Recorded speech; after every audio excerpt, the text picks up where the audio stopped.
G'day everyone, welcome to the Inside Rugby pre-game show. My name is Mark. I'm a retired Kiwi bloke living here in beautiful Mexico, and I'm a huge rugby fan. Let's get on with the show.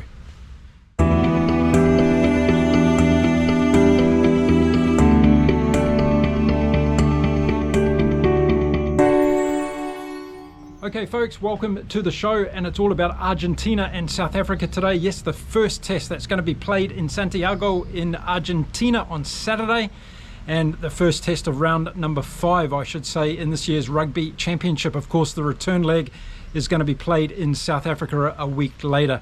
So in this show, I'm going to talk about the two teams, I'm going to talk about the possible strategies, and I'm going to ask you to put your comments down about what you think is going to happen in this first game. So let's get right into it now, and we'll have a look at the teams. And first of all, the visitors, South Africa. And many of you in the comments have said, well, this is a weak team, this is not such a good team, Argentina's going to win. Calm down, calm down. This South African team is a very good team, and I'm sure they will adjust to whatever is in front of them very well, and I'm expecting a cracker game in Santiago on Sunday.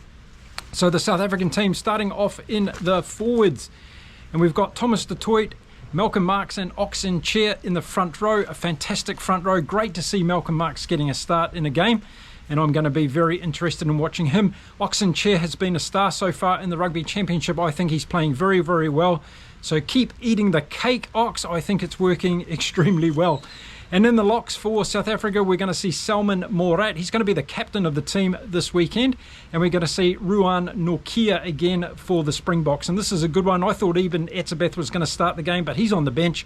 And we're going to see Morat. So let's see how he goes. I know a lot of you have got an opinion about Salman Morat. Okay, then let's have a look at the loosies for the Springboks. And we're going to see Marco van Staden. We're going to see Ben Jason Dixon. We're going to see Jasper Wiese.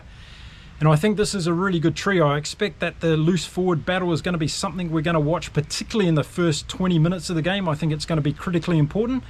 And I think South Africa have got a very, very good starting trio there. Jasper Wiese needs to watch his discipline a little bit, make sure he doesn't get a yellow card. That could play an impact on the game. But other than that, we'll have to see how those guys go. As you know, I like Ben Jason Dixon. I think he's going to be a star for the Springboks team as we head towards the next Rugby World Cup. And then looking at the back line, well, we've got Cobus Reinhardt at number 9, so expect him to do a couple of little darting runs. I think he's going to bring that game out for us, but also going to be interested to see how his box kicking goes in this game, because this could be an important part to get some territory gains for the Springboks. And then outside him, it's Andre Pollard, and I thought Rassie was going to do this all along to make sure that the Springboks get off to a steady start in this game, that their kicking strategy is on point, and that any penalty opportunities are converted, because I believe in the first 30 minutes of this game, I think scoreboard pressure is going to be really important in this game, particularly in the first half. And if you want to keep the Argentinian crowd quiet, then putting points on the board on a regular basis is going to be key, and I think that's why Andre Pollard has got the start in this particular game. Outside him, we're going to see Lucano Arm and Jesse Creel in the centres. This is really exciting for me. I can't wait to see Lucano Arm getting back to his super best. He's an absolutely exciting player. He can break any defensive line, and I hope that he has a really good game this weekend against Argentina. Jesse Creel's been playing well throughout the Rugby Championships. I know that he's got a couple of his doubters in the comments here, but I like him. I think he's strong, and him and Damien Deolandi have been giving such good service to the Springboks team throughout the season. Let's see how Jesse Creel goes with Lucano Arm this weekend. And then on the wings for the Springboks, we've got two try-scoring machines, the recent daddy in Makazolo Mapimpi, and Kurt Lee Ardenser is coming back, of course, and that's going to be fantastic for the Springboks. I think one of these two guys will be the first scorers in this game on Saturday, so watch out for that. And if they do play an expansive game, the Springboks, these two guys are going to feature in the game for sure. And then at fullback, we've got Fassi coming back again. I thought he was really good against the All Blacks. His counter-attacking is something to watch and behold. He's very good under the high ball as well.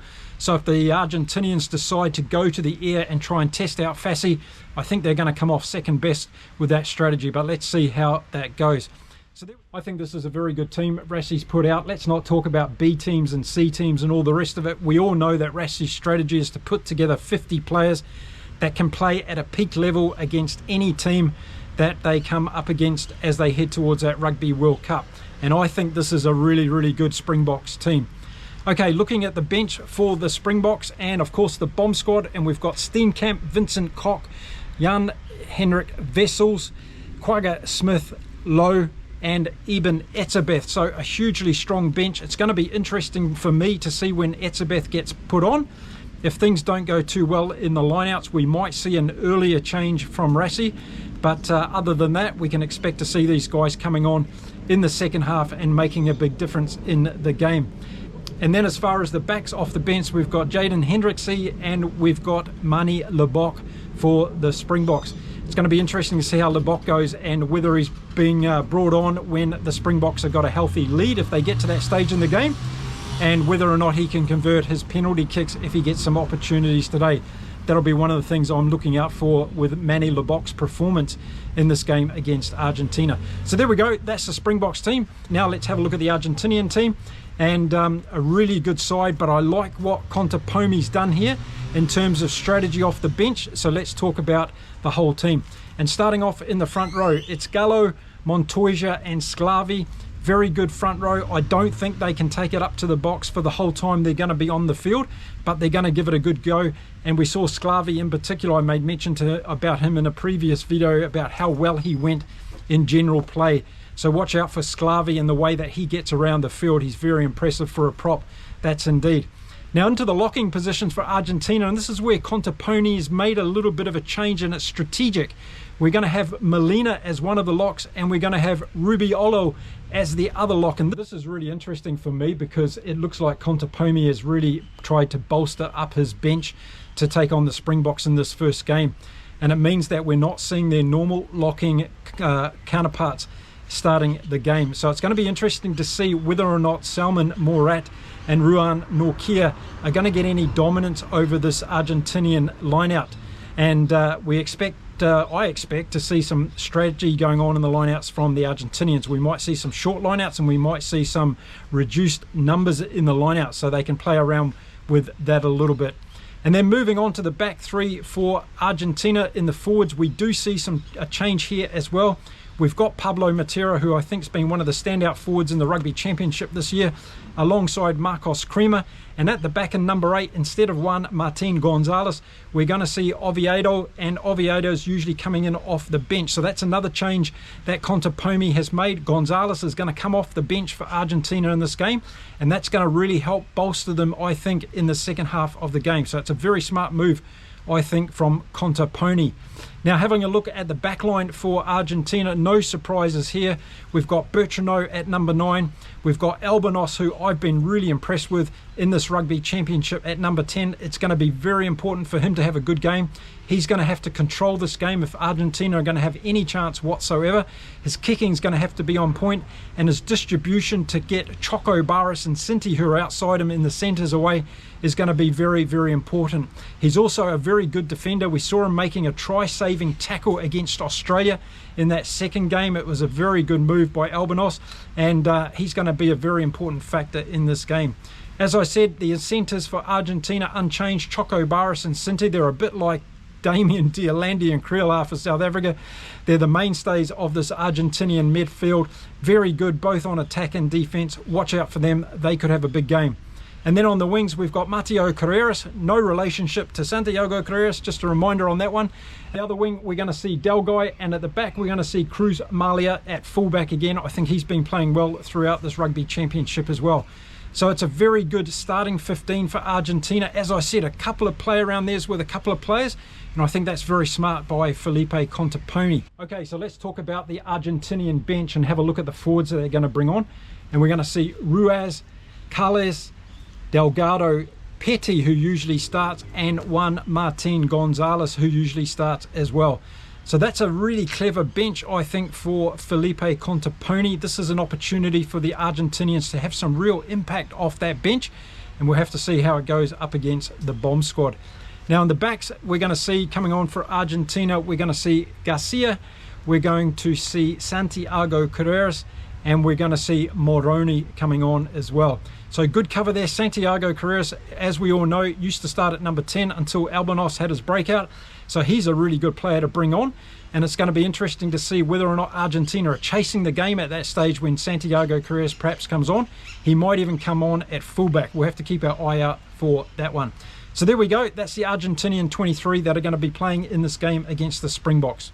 Okay, so what's going to happen in this game? Well, my prediction is that if Argentina are going to beat South Africa at all in one of these two games, this is going to be the game in Argentina where I think they've got the best chance.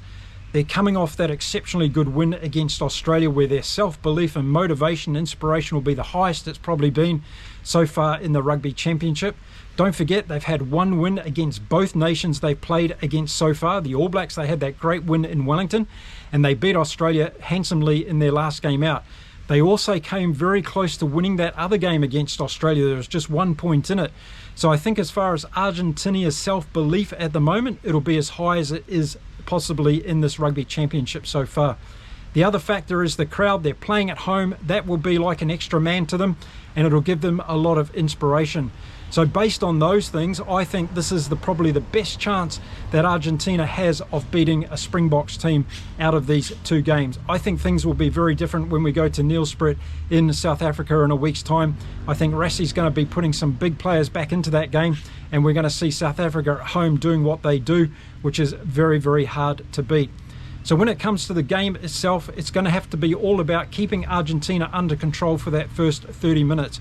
If the Argentinians can get into this game, put some points on the board, it's going to put a little bit of pressure on South Africa. The crowd's going to get into the game, and Argentina are going to have some self-belief. So what I'm liking about this Argentina team, not only are they good at front running, but they're also good at chasing a game down. And if we saw what they did in Wellington against the All Blacks, they came over top of a weakening All Black team and were able to get away with a win. The other thing I thought they did really well was in that second game against the All Blacks at Eden Park, they came back really strong in the last 20 minutes. They started to find their game again. Yes, the game was over by then, but they started putting structure into their game. They nullified the All Black bench that didn't have a big impact at all in that game, and they outscored the All Blacks in the last 20 minutes of that game. And then against Australia, they were unlucky, as I said, I thought, to lose that first game by 1 point. They just fell away in their defense in that last 5 minutes, which cost them the game. But for the rest of the game, in the conditions, they were atrocious conditions. Argentina played really, really well. And then we saw them come out in that last game, and they really played that open, expansive game of rugby, and they just put it to an Australian team that really turned the switch off after the 35th minute mark of the first half. So there's a lot of ways that this Argentina team can play the game, and I'm really enjoying that because they are not written off. So even if South Africa goes into the half-time with a lead, don't write Argentina off to come back in the second half.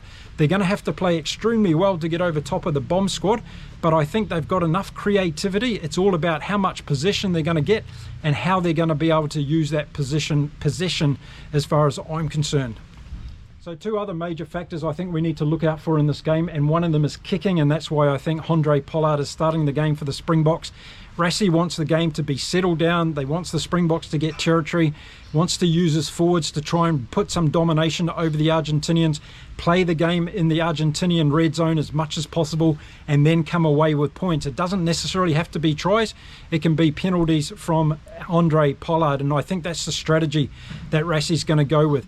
If the Springboks do start to get on top of the Argentinians in the forwards, then I think we can see some expansive play coming from the Springboks, and we can see the likes of Lucano Arm doing some real damaging runs from the number 12 position, and of course the two wings getting involved for the Springboks as well. But I think that's only going to happen after they earn the right to go wide. I think the forwards are going to have a really big game to start off with. The first 20 minutes of this game is going to be very crucial for both teams, and we'll have to see how that plays out.